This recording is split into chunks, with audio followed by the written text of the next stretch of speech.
दोस्तों, कैसे हैं आप सब। उम्मीद है आप सब खैरियत से होंगे। आज की इस वीडियो में मैं आपके लिए एक नई चीज़ लाया हूँ। ये आप स्क्रीन पर देख सकते हैं, गोल्डन पर्ल का फेस वॉश है।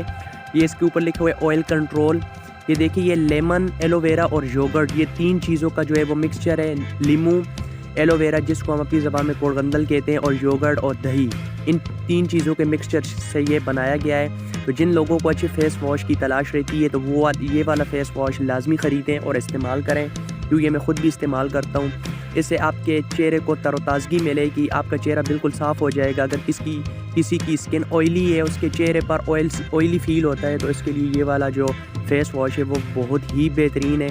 तो ये आप फ्रेशनेस के लिए ये लाजमी यूज़ करें। सुबह उठकर आप इसको इस्तेमाल कर सकते हैं। अगर आपको वीडियो अच्छी लगी है तो लाइक कर दें और सब्सक्राइब कर दें चैनल को, ताकि नए आने वाली वीडियो आप तक पहुंचती रहे। इंशाल्लाह मिलेंगे नई वीडियो में, तब तक के लिए इजाज़त दीजिए। अल्लाह हाफ़िज़।